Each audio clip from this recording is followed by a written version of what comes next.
मित्रों, कहते हैं कि वे बड़े भाग्यशाली होते हैं जिनके सर पर बूढ़े माता पिता का हाथ होता है। वो किसी ईश्वर से कम नहीं होते, क्योंकि ईश्वर तो अप्रत्यक्ष है, पर ये प्रत्यक्ष रूप से विद्यमान आप पर अहेतुकी कृपा बरसाते हैं। निस्वार्थ प्रेम करने वाले धरती पर माँ बाप के सिवाय और कौन हो सकता है। मित्रों, पर विडंबना यह है कि आज के युग में युवा पीढ़ी बूढ़े माँ बाप का मजाक बनाती है और किस तरह से अपने खून पसीने को लगा करके उन्हें पाला पोसा होता है और उन्हें वह मुकाम दिलाते हैं जहां वे ऊंचाई के सर्वोच्च शिखर पर पहुंचकर अपने को गौरवान्वित महसूस करते हैं। इससे संबंधित एक कहानी मैं आप लोगों के सामने पेश करने जा रहा हूं। कृपया कहानी को पूरा देखिएगा और अपना आंसू भी संभाल लीजिएगा, क्योंकि है ही ऐसी कहानी। वीडियो लाइक सब्सक्राइब अवश्य कर दीजिएगा, क्योंकि आपके एक सब्सक्राइब एवं लाइक से हमें ये संबल मिलता है, प्रोत्साहन मिलता है, ताकि हम फिर अगली कहानी आपके सामने रख सकें। तो इतना उत्साहवर्धन अवश्य करें। तो देर न करते हुए आइए हम कहानी में प्रवेश करते हैं। आज मोहनदास जी के घर पर खुशियां ही जैसे उमड़ आई थी। बधाइयां देने वालों का तांता जैसे लगा हुआ था। थोड़ी देर लोगों से बात करते, कुछ मुंह मीठा कराते, तब तक फोन आ जाता और फोन पर सबका बधाई स्वीकार करते। दोनों पति पत्नी बहुत ही खुश थे, क्योंकि उन्होंने अपनी जिंदगी बहुत ही गरीबी में गुजारी थी और उनका इकलौता बेटा, जिसे पाल पोस कर पढ़ा लिखा करके आज जिस मुकाम पर पहुंचाया, उसके लिए उन्होंने अपना सर्वस्व, यहाँ तक कि मेहनत मजदूरी से जो पूरा नहीं हो सका उसे कर्ज लेकर के और जमीन बेच करके, पत्नी के गहने बेच करके उसको पढ़ाया लिखाया। ईश्वर की कृपा हुई, आज वह यूनिवर्सिटी टॉप कर गया था, जिसके लिए सभी बधाइयां दे रहे थे। फोन पर फोन आ रहे थे लोगों को बधाई देने वाले के। आज बहुत ही खुश थे मोहनदास जी और लोगों से मिलते जुलते ही थे। लोग चले गए, तब तक थोड़ी देर में उनका बेटा आकाश भी आ गया और माता पिता के पैर छू करके प्रणाम किया और कहा, पिताजी आपने तो समाचार सुना ही होगा।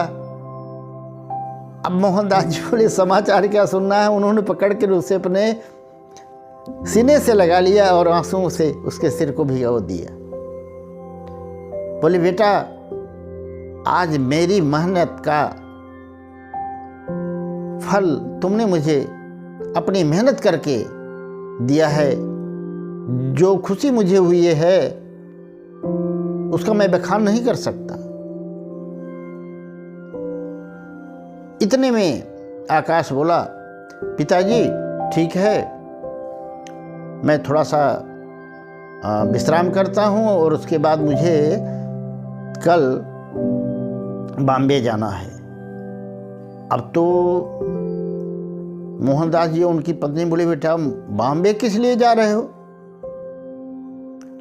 पता है, देखो आज के ज़माने में पिताजी नौकरी तो इतनी आसानी से मिलती नहीं है, और मुझे यूनिवर्सिटी से ही पता चला है कि एक मल्टीनेशनल कंपनी जो अमेरिका में है उसका ऑफर आया है। मैं वहीं जाने के लिए तैयारी कर रहा हूँ और कल मैं बॉम्बे निकल जाऊँगा अपने दोस्त के पास। उनके पिताजी पासपोर्ट ऑफिस में ही काम करते हैं, मेरा पासपोर्ट बन जाएगा और मैं उस कंपनी में जाकर के नौकरी कर लूँगा। अब माता पिता का विदेश में जाने का नाम सुन करके तो जैसे कलेजा ही मुंह को आ गया, चेहरा सफेद पड़ गया। बोले, बेटा ये क्या कह रहे हो? क्या अपने देश में नौकरी नहीं मिलेगी? अपने देश में काम नहीं मिलेगा? तुम विदेश चले जाओगे? आकाश ने कहा, पिताजी मैंने बचपन से देखा है, एक छोटे से घर में रहते हुए हमारे घर में न टीवी है, न फ्रिज है और न मोबाइल है, कोई व्यवस्था नहीं। आप लोग खुद पूरी ज़िंदगी कंगाली की बिताए हैं, तो मैं ऐसी ज़िंदगी अब नहीं बिताना चाहता। मैं जाऊंगा, खूब पैसा कमाऊंगा, ये मेरी सबसे ऊंची आकांक्षा है और मैं इसके लिए कल बॉम्बे जाऊंगा। इतना कह के वह अपने कमरे में चला गया। इधर मोहन जी और उनकी पत्नी दोनों एक दूसरे को देख करके बड़े चिंतित हुए। क्या बोलते कुछ समझ में नहीं आ रहा था। दोनों आपस में बात करने लगे, कौन बेटा को समझाए। उन्हें चिंता थी अपने भविष्य के लेकर, अपने अरमानों को लेकर, अपेक्षाओं को लेकर, जिसके लिए उन्होंने अपना सर्वस्व निछावर करके इस योग्य बेटों को बनाया था कि मेरी ये वृद्धावस्था आए तो मेरे बेटा मेरे पास रहेगा और हम लोगों की जो आवश्यकता होगी उसकी पूर्ति करेगा। आखिर है तो अपना ही खून ना। पर बेचारे बेबस थे, करे क्या। रात हो गई, दोनों की चिंता में नींद नहीं आई। सुबह उठे तो देखा उनका बेटा आकाश कपड़े पहन के तैयार हो गया है और अपना बैग लेकर के कुछ कपड़े उसमें रख रहा है और जाने की तैयारी में है। एक बार हिम्मत करके मोहन जी ने उसे समझाने का प्रयास किया कि बेटा विदेश की नौकरी के चक्कर छोड़ो, तुम तो इतने योग्य हो कि तुम्हें भारत में भी नौकरी की कमी नहीं रहेगी और तुम और हम जब साथ साथ रहेंगे तो परिवार का आनंद ही कुछ और होगा। पर आकाश ने एक झटके में जवाब दिया, पिताजी मैं आपकी एक भी बात सुनना नहीं चाहता और आप मेरे नेक काम में आड़े आ रहे हैं जो मुझे बिल्कुल अच्छा नहीं लग रहा है और मैं तत्काल बम्बे जाऊंगा। मेरा टिकट है, मेरा वहाँ पर दोस्त है, उसके पिताजी वहाँ पर हमारा पासपोर्ट आसानी से बनवा देंगे, इसीलिए कि वो पासपोर्ट ऑफिस में ही है। इतना कह करके वह माँ बाप से नज़रें नीचे किए हुए धीरे से अपना बैग लेकर निकल गया। स्टेशन पर गया, बॉम्बे की ट्रेन आई, उसमें बैठ करके दूसरे दिन बॉम्बे पहुंच गया। उसने फ़ोन किया तो उसका मित्र स्टेशन पर ही लेने उसे कार से आ गया। कार से लेकर के अपने आलीशान बंगले पर गया। वहाँ उसने देखा उस मित्र के घर में सारी आधुनिक सुविधाएं मौजूद थी। उसने उनको जलपान कराया, भोजन कराया और उसके बाद उसने कहा, मित्र तुम यहाँ विश्राम करो और मैं अभी थोड़ी देर में एक काम करके आता हूँ मार्केट से। अब उसका मित्र अमित चला गया और आकाश अपने कमरे में जहाँ बैठा था वहीं पर अकेले ही विश्राम करने लगा। थोड़ी देर में उसे ऐसा लगा कि बगल के कमरे से किसी के खांसने की आवाज आ रही है और उसे शंका हुई। तो उसने जाकर के देखा तो उस बगल के कमरे में एक अत्यंत वृद्ध व्यक्ति चारपाई पर पड़े थे। बार बार उन्हें खांसी आ रही थी, सांस लेने में परेशानी हो रही थी, गला सूख रहा था। आकाश को समझते देर न लगी और उसने उन्हें एक गिलास पानी दिया पीने के लिए। पानी पिलाया तो उन्हें थोड़ा राहत महसूस हुई, खांसी भी कम हो गई। और उन्हें पूछा, बाबा जी आप कैसे हैं? तो उन्होंने हाथ के इशारे से कहा, ठीक हूं बेटा, और आशीर्वाद की मुद्रा में अपना हाथ उसके सर पर रखा। और इतना करके पवन आकाश जो है अपने पुनः स्थान पर आ गया। थोड़ी देर में उसका मित्र अमित आ गया और उसके पिताजी और माताजी भी बाहर गए हुए थे, सब आ गए। सबसे मुलाकात हुई। 3 दिन तक वो वहां रहा और धीरे धीरे उसे यह मालूम हुआ कि ये जो वृद्ध हैं ये अमित के सगे दादाजी नहीं। और जब उसे ये पता हुई तो उसे बड़ी उत्सुकता हुई कि जब ये इनके सगे दादा नहीं हैं तो फिर इन्हें इन लोगों ने अपने घर में रखा है और इतनी सेवा शुश्रूषा कर रहे हैं, क्या बात है। क्योंकि वो देख रहा था उन्हें जैसे ही किसी प्रकार की परेशानी का अनुभव करता और आवाज आती तो अमित के पिताजी और माताजी जैसी भी स्थिति में होते दौड़ करके उनके आ जाते उनके पास, और बाबूजी क्या तकलीफ है, क्या सेवा करूं। कोई माथा दबाने लगता तो कोई पैर दबाने लगता, कोई पानी पिलाने लगता, कोई दवा खिलाने लगता। ये सब वहां रहते हुए आकाश ने देखा। उसे बड़ा अचंभा हुआ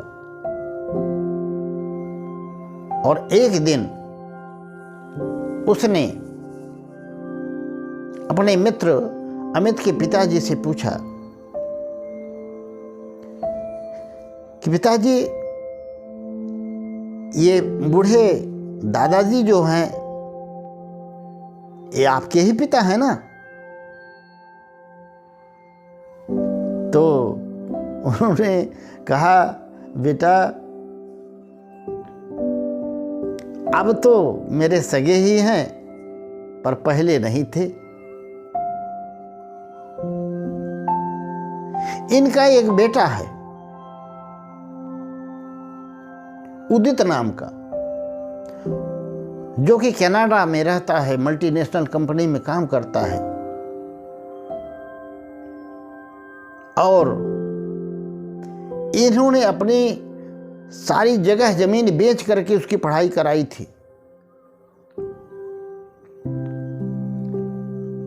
और वह जब उसकी नौकरी कनाडा में लग गई तो वह वहीं पर जाकर बस गया और वहीं पर शादी कर ली, वहीं शिफ्ट हो गया। अब बेचारे बूढ़े दादाजी ये जो हैं दर दर की ठोकर खाने लगे। मुझे एक दिन बाजार में एक दुकान पर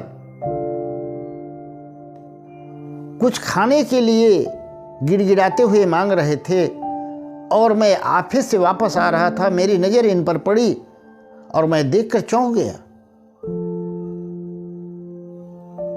मैं इनके चरणों में गिर पड़ा। मैंने कहा, गुरुजी आप इस अवस्था में? उन्होंने कहा, बेटा मैं तुम्हें पहचान नहीं रहा हूं, तुम कौन हो? तब उन्होंने बताया कि मैं आपका शिष्य हूं, आपने मुझे कॉलेज में पढ़ाया था और आपकी शिक्षा दीक्षा का ही ये परिणाम है कि आज मैं एक अच्छी पोस्ट पर कार्यरत हूं और इतना मिल जाता है कि हमारा पूरा परिवार सुखी जीवन व्यतीत कर रहा है। और आप इस दशा में कैसे? उन्होंने सारी बात बता दी। देखो बेटा, मेरा बेटा उदित जब यहाँ से गया तो पहले ही मैंने उसकी पढ़ाई लिखाई में जगह जमीन जायदाद सब कुछ बेच दिया था। बचा मकान था वो भी उसने बेच दिया और मुझे एक कमरे के किराए में छोड़ करके चला गया, और गया तो फिर आज तक वापस नहीं आया। आज मेरी संगिनी भी मेरे साथ नहीं, मेरे हाथ पांवों में इतना बल भी नहीं कि अपने हाथ से भोजन भी बनाकर मैं कर सकूं। किसी तरह से घूमता घूमता इधर उधर से जहां से जो कुछ भी मिल जाता है उसे ही भोजन करके मैं कहीं न कहीं अपना दिन गुजार लेता हूं। उन्होंने इतना बताया तो सुमित के पिता की आंखों से झरने बहने लगे। उन्होंने कहा, गुरुजी आप हमारे साथ चलिए, उसके बाद आपके बेटे से बात किया जाएगा, वो आपको ले जाएगा, अपने साथ रखेगा। उन्होंने कहा, बेटा आज तक तो खबर लिया ही नहीं, आगे क्या होगा वो आप जानो। पर उन्होंने आकाश को बताया। उस दिन से मैं अपने गुरुजी को अपने घर पर ले आया और इनकी सेवा शुश्रूषा करने लगा। एक दिन मैंने इनके बेटे से फोन करके बात भी किया और सारी बातें बताई कि तुम्हारा धर्म क्या है। जिस माँ बाप ने अपना सर्वस्व त्याग करके तुम्हें इस मुकाम तक पहुंचाया है, तुम्हारा कर्तव्य बनता है कि उसकी सेवा करो। परंतु उसने टाइम नहीं है, बाद में बात करेंगे कह करके टाल गया। और तब से हम इनकी देखभाल कर रहे हैं और अब तो हम इन्हें वास्तव में अपना ही पिता मान लिया हूं। थोड़ी देर में बातचीत हो ही रही थी, शाम हो गई तो सुमित के यहाँ उनके पिता के जो गुरुजी थे वृद्धावस्था में पड़े हुए थे, उनकी खांसी का जोर बढ़ा, श्वास तेज तेज चलने लगी। सुमित ने आवाज लगाया अपने पिताजी को, माताजी को, दादाजी की तबीयत खराब लग रही है, आप लोग जल्दी आइए। सभी दौड़ करके उनके कमरे में आ गए।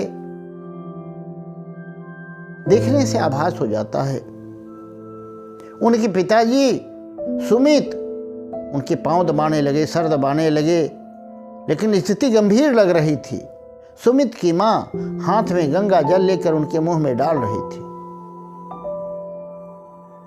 सब उनसे पूछ रहे थे क्या परेशानी है, क्या दिक्कत है, डॉक्टर के पास ले चलूं, पर उन्होंने हाथ हिला करके ना में इशारा कर दिया। तब थोड़ी देर तक ये लोग अपलक देखते रहे, आंखों से आंसू गिर रहे थे और इनकी ओर देखते हुए उन्होंने अपने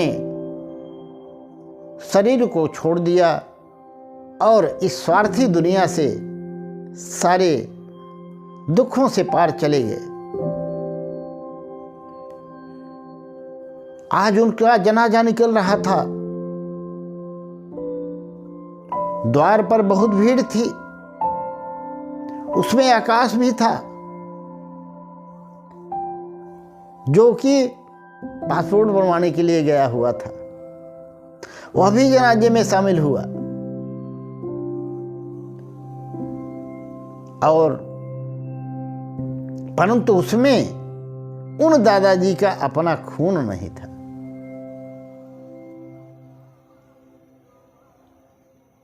ये सारी दशा देख करके आकाश के दिल में तूफान उठने लगा। आखिर क्यों मेरे माता पिता विदेश जाने के नाम पर सुख से गए थे? क्यों उनका चेहरा सफेद पड़ गया था? नहीं नहीं, मन ही मन कहने लगा, नहीं, अब मैं कदापि विदेश नहीं जाऊंगा। शायद हो सकता है ऐसी दशा मेरे माँ बाप की हो तो कौन देखने वाला होगा। मैं सूखी रोटी अवश्य खा लूंगा पर माँ बाप के दूध के कर्ज को अवश्य चुकाऊंगा। क्रियाकर्म उनका हुआ, सब वापस आए और आकाश दिन रात अपने आप में गुम हो गया। उसके मित्र ने कहा चलो पासपोर्ट बनवा दें। उसने कहा मेरे भाई अब पासपोर्ट बनवाने को छोड़ दो,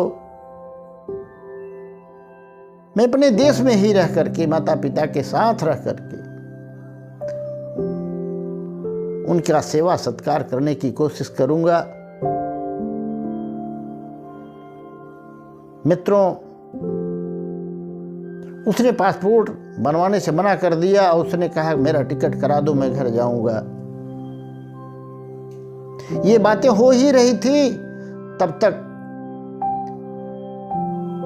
आकाश के मोबाइल पर पिताजी का फोन आ गया। बेटा तुम्हारा अपॉइंटमेंट लेटर आ गया है। उसने कहा ठीक है पिताजी, रखिए। उसने बॉम्बे से ट्रेन पकड़ी, घर आ गया और आते ही घर की बेल बजाई तो देखा सामने वृद्ध माता पिताजी खड़े थे और इस 7-8 दिन के अंदर ही उसने देखा कि सूख कर कांटा हो गए हैं मेरे माता पिता। उसकी आंखों से आंसू झरझर बहने लगे और पिताजी के चरणों में लेट गया। माता पिता ने उसे उठाया, हृदय से लगाया, बोले बेटा बात क्या है?